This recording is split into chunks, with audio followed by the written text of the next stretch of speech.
Hi ಎಲ್ಲರಿಗೂ ನಮಸ್ಕಾರ.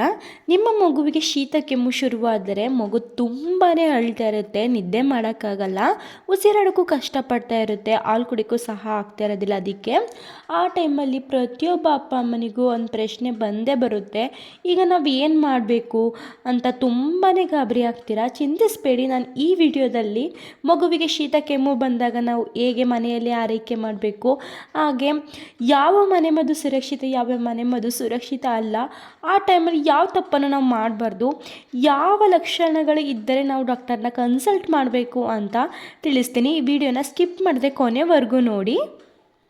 ಮಗುವಿಗೆ ಶೀತ ಕೆಮ್ಮು ಯಾಕೆ ಬರುತ್ತೆ ಅಂತ ತಿಳ್ಕೊಳ್ಳೋಣ ಬನ್ನಿ. ನಮ್ಮ ಮಗು ಹೊರಗಡೆ ಹೋಗ್ತಿಲ್ಲ, ತಣ್ಣೀರು ಕುಡಿತಿಲ್ಲ, ಆಗಿದ್ದವರು ಶೀತ ಕೆಮ್ಮು ಯಾಕೆ ಬಂತು ಅಂತ ಈ ಪ್ರಶ್ನೆ ಎಲ್ರಿಗೂ ಬಂದೇ ಬರುತ್ತೆ. ನಿಜ ಹೇಳಬೇಕು ಅಂತೇಳಿದ್ರೆ ಹೆಚ್ಚಿನ ಮಕ್ಕಳಲ್ಲಿ ಶೀತ ಕೆಮ್ಮು ವೈರಸ್ ಸೋಂಕಿನಿಂದ ಉಂಟಾಗುತ್ತದೆ. ಇದು ತಣ್ಣೀರು ಕುಡಿಯೋದು ಮಾತ್ರಕ್ಕೆ ಬರಲ್ಲ. ಚಿಕ್ಕ ಮಕ್ಕಳಲ್ಲಿ ರೋಗ ನಿರೋಧಕ ಶಕ್ತಿ ಇನ್ನೂ ಸಂಪೂರ್ಣವಾಗಿ ಬೆಳೆಯುತ್ತಿರುವ ಹಂತದಲ್ಲಿರೋದ್ರಿಂದ ಅವರಿಗೆ ವೈರಸ್ ಸೋಂಕು ಬೇಗ ಆಗ್ಬೋದು. ಒಂದು ವರ್ಷದಲ್ಲಿ 6-8 ಬಾರಿ ಬರೋದು ಸಹಜವಾಗಿದೆ. ಉದಾಹರಣೆಗೆ ಮನೆಯಲ್ಲೇ ನೀವೇನಾದ್ರೂ ಯಾರಿಗಾದ್ರೂ ಶೀತ ಕೆಮ್ಮು ಇದ್ದರೆ ಅವರು ಮಗುವನ್ನು ಮುದ್ದಾಡಿದಾಗ ಅಥವಾ ಕೆಮ್ಮಿದಾಗ ವೈರಸ್ ಹರಡುವ ಸಾಧ್ಯತೆ ಇರುತ್ತದೆ. ಇದಕ್ಕಾಗಿ ಮಗುವಿನ ಹತ್ತಿರ ಹೋಗುವ ಮೊದಲು ಕೈಗಳನ್ನು ಚೆನ್ನಾಗಿ ತೊಳ್ಕೊಳ್ಳಿ. ಮತ್ತು ಯಾವಾಗ ಏನಾದರೂ ನಿಮಗೆ ಶೀತ ಕೆಮ್ಮು ಇದ್ದರೆ ಜಾಸ್ತಿ ಮಕ್ಕಳ ಹತ್ರ ಹೋಗಬೇಡಿ, ಯಾಕಂತೇಳಿದ್ರೆ ಅದು ಬೇಗ ವೈರಸ್ ಸೋಂಕು ಹರಡಿಕೊಳ್ಳೋದ್ರಿಂದ ಮಗುವಿನ ಹತ್ರಕ್ಕೆ ನೀವು ಹೋಗೋದನ್ನ ಸ್ವಲ್ಪ ನಿಲ್ಲಿಸಿ. ಮಗುವಿಗೆ ಉಸಿರಾಡೋಕ್ಕೆ ತುಂಬಾ ಕಷ್ಟ ಆಗ್ತಿದೆ ಅಂತ ಹೇಳಿದ್ರೆ ಸಲೈನ್ ಡ್ರಾಪ್ಸ್ ಅಂತಿರುತ್ತೆ, ಅದನ್ನು ಡಾಕ್ಟರ್ನ ಕನ್ಸಲ್ಟ್ ಮಾಡಿ ನೀವು ಮೂಗಿನೊಳಗಡೆ ಹಾಕೋದ್ರಿಂದ ಕಫ ಸಡಿಲ ಆಗುತ್ತೆ ಅಂತೇಳಿ ಕಫ ಕ್ಲಿಯರ್ ಆಗುತ್ತೆ, ಆಗ ಮಗು ಆರಾಮಾಗಿ ಉಸಿರಾಡ್ಬೋದು. ಏನು ಇಂಪಾರ್ಟೆಂಟು, 6 ತಿಂಗಳ ಒಳಗಿನ ಮಗುವಿಗೆ ಎದೆಯೆಲ್ಲ ಆಗಾಗ ಕುಡಿಸ್ತಾನೆ ಇರಬೇಕು. ಅದೇ ಮಕ್ಕಳಿಗೆ ಅತ್ಯುತ್ತಮ ಔಷಧಿ ಆಗೋದ್ರಿಂದ ನೀವು ಆಗಾಗ ಕುಡಿಸ್ತಾನೆ ಇರಬೇಕು. ದೇಹದಲ್ಲಿ ನೀರಿನ ಅಂಶ ಅಂದರೆ ಹೈಡ್ರೇಷನ್ ಚೆನ್ನಾಗಿರುತ್ತೆ. ಎದೆಯಲ್ಲಿರುವ ಆ್ಯಂಟಿಬಾಡೀಸ್ ಮಗುವಿಗೆ ರೋಗ ನಿರೋಧಕ ಶಕ್ತಿಗೆ ಸಹಾಯ ಮಾಡೋದ್ರಿಂದ ಮಗು ಬೇಗ ಗುಣಮುಖ ಆಗ್ಬೋದು. ಮಗುವನ್ನು ತಲೆ ಎತ್ತರದಲ್ಲಿ ಮಲಗಿಸಿ, ಅಂದರೆ ಟವಲ್ನಲ್ಲಿ ರೌಂಡಾಗಿ ಸುತ್ತಿ ಜಾಸ್ತಿ ಎತ್ತರಕ್ಕೆ ಸುತ್ತಕ್ಕೆ ಹೋಗಬೇಡಿ. ಅದರ ಮೇಲೆ ಮಲಗಿಸೋದ್ರಿಂದ ಮಗುವಿಗೆ ಗಂಟಲಿನಲ್ಲಿ ಕಫ ನಿಲ್ಲೋದಿಲ್ಲ, ಅದರಿಂದ ಮಗುವಿಗೆ ಉಸಿರಾಟ ಸುಲಭವಾಗುತ್ತೆ.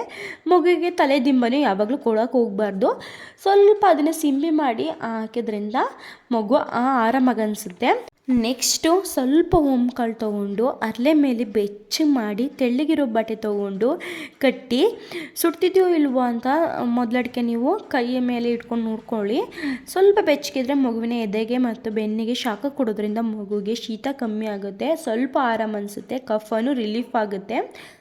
ಮನೇಲಿ ಏನಾದರೂ ಓಂಕಾಳಿಲ್ಲ ಅಂತೇಳಿದ್ರೆ ನೀವು ಬೇಕಾದರೆ ಸಾಸಿವೆ ಎಣ್ಣೆ ಕೊಬ್ಬರಿ ಎಣ್ಣೆಯನ್ನು ತೊಗೊಂಡು ಬೆಚ್ಚಗೆ ಮಾಡಿಬಿಟ್ಟು ಎದೆ ಮೇಲೆ ಮತ್ತು ಬೆನ್ನಿಗೆ ನೀವು ಪಾದಗಳಿಗೆ ಮೆಲ್ಲಗೆ ಹಚ್ಚೋದ್ರಿಂದನೂ ಸಹ ಮಕ್ಕಳಿಗೆ ರಿಲೀಫ್ ಆಗುತ್ತೆ. ಮಕ್ಕಳನ್ನು ಬೆಚ್ಚಗಿರುವಂತೆ ನೋಡ್ಕೊಳ್ಳಿ. ತುಂಬ ಜನ ಪೇರೆಂಟ್ಸ್ಗಳು ಮಗುವಿಗೆ ಶೀತ ಆಗಿದೆ ಅಂತ ಹೇಳಿ ತುಂಬ ಬಿಸಿ ನೀರು ಹಾಕಿ ಸ್ನಾನ ಮಾಡಿಸ್ತೀರಾ, ಆ ತಪ್ಪನ್ನು ಮಾಡಬೇಡಿ. ಯಾವಾಗಲೂ ಮಗುವಿಗೆ ಸ್ನಾನ ಮಾಡಿಬಿಟ್ಟು ಸ್ವಲ್ಪ ಬೆಚ್ಚಗೆ ನೀರಲ್ಲಿ, ಅತಿಯಾದ ಬೇಡ, ಸ್ವಲ್ಪ ಬೆಚ್ಚಗೆ ನೀರಲ್ಲಿ ಸ್ನಾನ ಮಾಡಿಸಿ. ಮಗುವಿಗೆ ಅತಿಯಾಗಿ ಒದಿಸೋಕೆ ಹೋಗಬೇಡಿ, ಅದರಿಂದ ಮಗುವಿಗೆ ಇರಿಟೇಟ್ ಆಗುತ್ತೆ.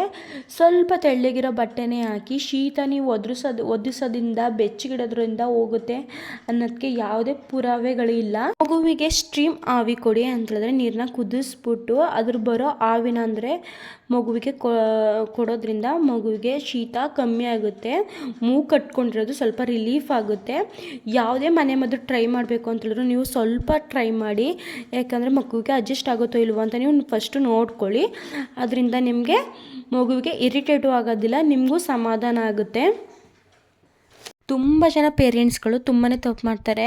ಮಗುವಿಗೆ ಶೀತ ಆಗಿದೆ ಅಂತ ಹೇಳ್ಬಿಟ್ಟು ಹಾಲನ್ನ ಕಡಿಮೆ ಕುಡಿಸ್ತಾ ಇರ್ತಾರೆ ಮತ್ತು ನೀರನ್ನ ಕಡಿಮೆ ಕುಡಿಸ್ತಾ ಇರ್ತಾರೆ.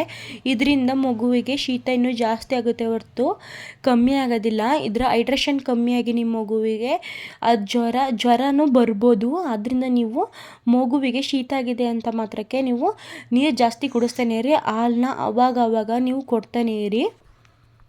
ಮಗುವಿಗೆ ಸಿರಪ್ನ ಡಾಕ್ಟರ್ ಎಷ್ಟು ಮೆಜರ್ಮೆಂಟಲ್ಲಿ ಹೇಳಿರ್ತಾರೋ ಅಷ್ಟನ್ನ ಹಾಕಿ. ಅದಕ್ಕಿಂತ ಜಾಸ್ತಿ ಹಾಕಿದ್ರೆ ಓವರ್ ಡೋಸ್ ಆಗುತ್ತೆ, ಅದಕ್ಕಿಂತ ಕಡಿಮೆ ಹಾಕಿದ್ರೆ ಮಗು ಹುಷಾರಾಗೋದಿಲ್ಲ. ಅದರಿಂದ ಎಷ್ಟು ಹೇಳಿರ್ತಾರೆ ಅಷ್ಟು ಮೆಜರ್ಮೆಂಟಲ್ಲಿ ನೀವು ಮಗುವಿಗೆ ಹಾಕಬೇಕಾಗುತ್ತೆ.